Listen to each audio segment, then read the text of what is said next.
नमस्कार मित्रांनो, GSIT सोल्युशनमध्ये आपले सर्वांचे स्वागत आहे। मित्रांनो बघा, मुंबई हायकोर्ट ड्रायव्हर भरतीची इंटरव्ह्यूच्या प्रतीक्षेमध्ये असणाऱ्या विद्यार्थ्यांसाठी अतिशय महत्त्वाची आपली लेक्चर सीरीज सुरू आहे। मित्रांनो बघा, याच्यामध्ये आपण खूप महत्त्वाचे प्रश्न आणि जे संभाव्य प्रश्न आहेत की जे तुम्हाला इंटरव्ह्यूमध्ये विचारले जाऊ शकतात, अशा प्रश्नांची ही आपली जबरदस्त अशी लेक्चर सीरीज सुरू आहे। आणि त्याच्यातील पहिला प्रश्न बघा आपला काय आहे आजच्या या लेक्चर मधला, अपघात झाल्यास काय करावे। बघा, इंटरव्ह्यू मध्ये तुम्हाला अशा पद्धतीचा प्रश्न विचारला जाऊ शकतो की आपल्याला अपघात झाल्यास काय करावे आपण ज्या वेळेला ड्रायव्हिंग करत असतो त्यावेळेला। आणि त्याचं करेक्ट आन्सर बघा काय असू शकतं, सर्वप्रथम जखमींना मदत करावी, पोलिसांना व वरिष्ठांना कळवावे आणि घटना अहवाल तयार करावा। आलं का लक्षात?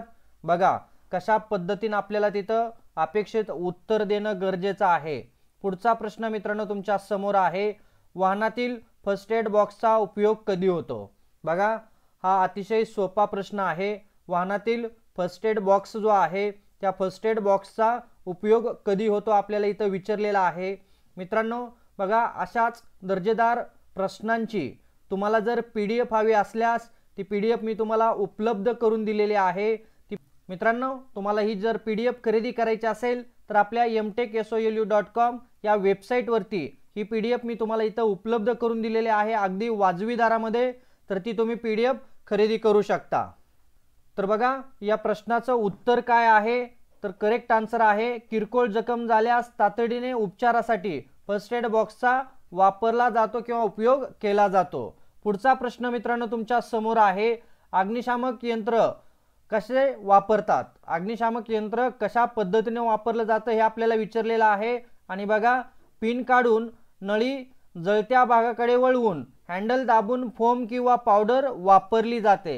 बघा, त्याच्यामध्ये काय असतं, फोम किंवा जी पावडर आहे ती पावडर वापरली जाते।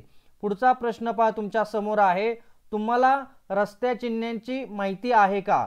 तुम्हाला जे रस्त्यावरती चिन्ह असतात त्यांची माहिती आहे का, तर त्याचं करेक्ट आन्सर अपेक्षित काय आहे बघा इथं, होय मला सर्व मुख्य ट्रॅफिक चिन्ह व त्याचा अर्थ माहित आहे, जसे की यू टर्न, त्याच्यानंतर स्पीड लिमिट, स्टॉप, याच्या काही तुम्हाला जे जे तिथं आठवतं त्या गोष्टी तुम्ही तिथं मित्रांनो एक्सप्लेन करायच्या आहेत, सांगायच्या आहेत।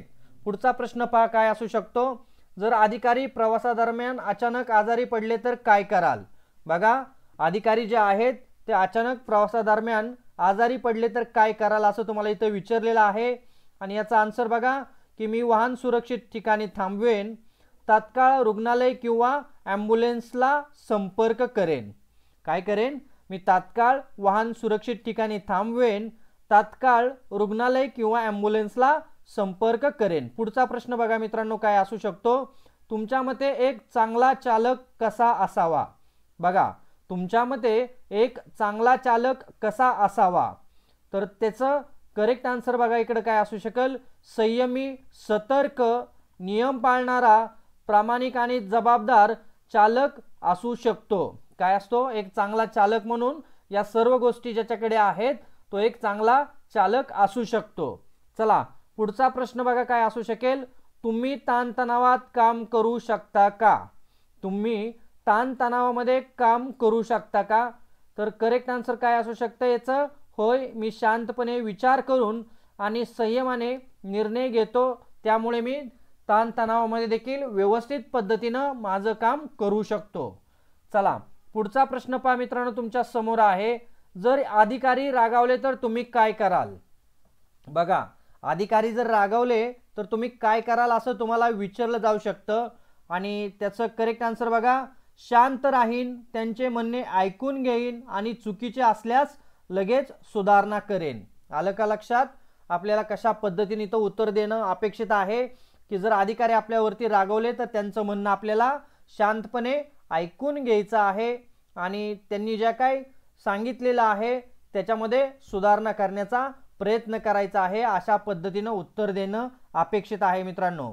पुढचा प्रश्न, वेळेचे महत्त्व तुम्ही कसे पाळता। बऱ्याच जणांना वेळेचं महत्त्व नसतं, तर वेळेचे महत्त्व तुम्ही कसे पाळता असं विचारल्यानंतर तुम्हाला अपेक्षित आन्सर बघा काय आहे, मी नेहमी वेळेआधी वाहन तयार ठेवतो, त्यांना आपण एक्सप्लेन करायचं आहे शॉर्टमध्ये की मी कोणतेही कस्टमर असेल, आता आपल्याला इथे एक्सपिरियन्स मागितलेला आहे, तर तुम्ही ज्या पद्धतीने तिथे एक्सपिरियन्स दिलेला आहे त्या गोष्टीचा आधार घेऊन या प्रश्नाचं मित्रांनो उत्तर द्यायचं आहे की मी नेहमी वेळेआधी वाहन तयार ठेवतो आणि प्रवासाचे अचूक नियोजन करतो. आलं का लक्षात?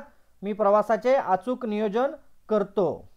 चला पुढचा प्रश्न, तुम्ही मद्यपान करून वाहन चालवलं आहे का?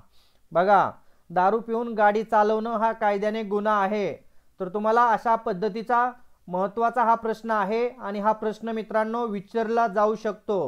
अतिशय महत्त्वाचा प्रश्न आहे, कारण ज्या वेळेला आपण गाडी ड्राईव्ह करत असतो त्यावेळेला आपण जर मद्यपान करून गाडी चालवली तर आपला आणि समोरच्याचाही आपण जीव धोक्यात घालत असतो. त्यामुळे तुम्हाला हा प्रश्न मित्रांनो निश्चित विचारला जाऊ शकेल. तर बघा, याचा आन्सर काय देणं अपेक्षित आहे? कधीही नाही. किंवा तुम्ही जर ड्रिंक करत नसेल तर सांगायचं आहे मी दारू पित नाही किंवा ड्रिंक करत नाही आणि हे कायद्याने व नैतिकतेने चुकीचे आहे, त्यामुळे मी असं कधीही केलं नाही आणि याच्यानंतरही करणार नाही, याची त्यांना खात्री द्यायची आहे. अतिशय महत्त्वाचा हा प्रश्न आहे मित्रांनो.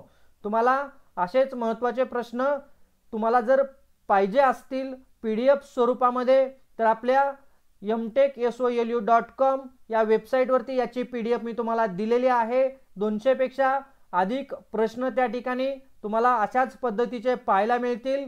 तर ती वेबसाईटची लिंक मी या व्हिडिओच्या डिस्क्रिप्शन बॉक्समध्ये दिलेली आहे. तिथं जाऊन तुम्ही ते खरेदी करू शकता. अगदी वाजवी दरामध्ये ती उपलब्ध आहे.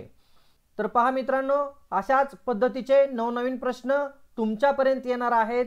त्यासाठी तुम्ही अजूनपर्यंत आपल्या चॅनलला लाईक, सबस्क्राईब आणि शेअर केलं नसेल तर लगेचच आपल्या चॅनलला लाईक करा, सबस्क्राईब करा आणि सगळ्यात महत्त्वाचं म्हणजे बेल आयकॉनचं बटन दाबायला विसरू नका. म्हणजे असेच माहितीपूर्ण नवनवीन प्रश्न सर्वात अगोदर तुमच्यापर्यंत येतील. तर मित्रांनो, भेटूया अशाच नव्या माहितीबरोबर. जय हिंद, जय महाराष्ट्र.